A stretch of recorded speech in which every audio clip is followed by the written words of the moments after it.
aux couleurs du club, mais aussi à la rivalité face au matricule 1 du Royal Antwerp FC. Les 22 acteurs qui montent, le retour du meilleur buteur de l'équipe, Arnold Vula qui prend la place de Braic, et Guendouzi laisse aussi sa place. Là, voici donc la composition du Patro Heasden avec la titularisation de Jafet Mwanza et de... C'est parti dans ce choc de Challenger Pro League, dans cette 17e journée entre le Beerscot et le Patro Heasden. On était en train de le presser dans son dos. Peters, le corner, la tête, est-ce que c'est le poteau? En tout cas, le ballon n'est pas sorti, maintenant oui.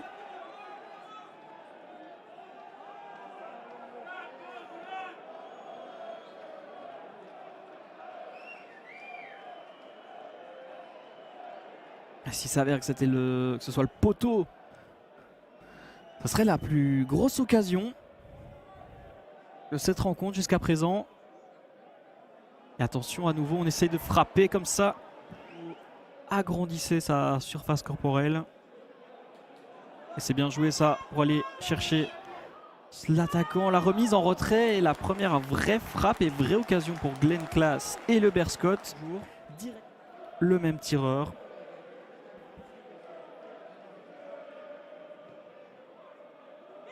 C'est bien botté, la parade incroyable de Nick Shinton. Sur son pied gauche, non, il passe sur son pied droit, le centre à venir. Il est contré. Et attention, peut-être la reprise, la frappe, non, le centre. C'est bien joué, c'est dans les bras de Shinton. Et on essaye de faire en sorte qu'elle ait un temps fort à son tour. Après les multiples occasions subies et concédées du Patro. Parce qu'on va tenter une frappe de loin, c'est fait, c'est boxé. Première période. Le centre, la tête, à nouveau contré. On réclame une main, il ne sera rien. Et on relance tranquillement du côté du Beerscot. Et pourquoi pas un contre, rien du tout.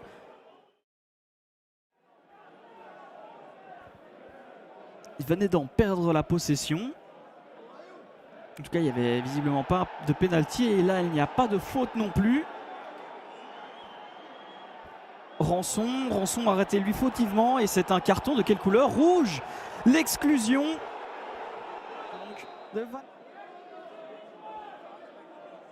Je suis pas sûr que ça pour le Patro Heasden. C'est bien centré et c'est sauvé sur la ligne. Rousseau qui temporise, qui attend des appels à ses côtés. Est-ce qu'il va tenter de loin? Il peut, il frappe. La parade de Nick Shinton. Et attention, un nouveau centre qui peut arriver. Il est contré. On réclame une main, rien du tout. On réclame beaucoup de mains dans ce second acte. Le centre au deuxième poteau, ça revient. Le plat du pied. Et voilà Milan Roberechts qui vient ouvrir la marque pour le Patro Heasden.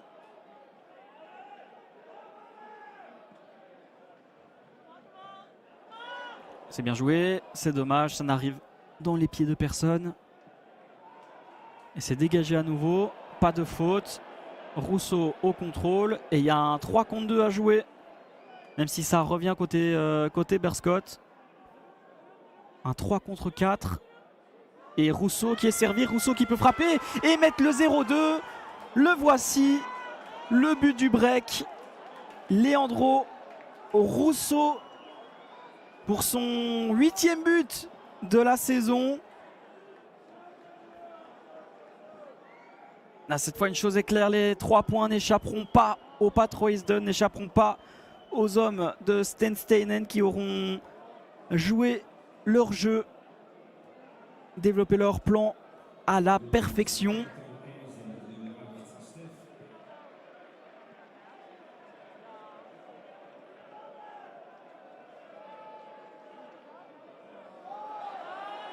Y a-t-il une position de hors-jeu de Rousseau? Non, elle n'est pas signalée. Est-ce qu'il peut planter le 3e et un doublé? Non. Ça revient et on va tout simplement aller gagner du temps sous l'ordre de Sten Steinen d'aller au poteau de corner à 2-0 à 1 minute de la fin. C'est... Ouais, voilà, c'est le choix de l'entraîneur du Patro. Gendouzi qui remonte ce ballon à la ligne médiane. Il y a circulé, il n'y a plus rien à voir, hein, honnêtement. Je pense que joueur comme entraîneur ne voulait pas de ces 6 minutes de jeu, 6 minutes de plus dans le temps additionnel. Est-ce que nous aussi on en voulait? Je vous laisse vous faire votre propre avis. En tout cas, cette fin de rencontre poussive touche à sa fin et voit le Patro sortir victorieux du kill, repart avec les 3 points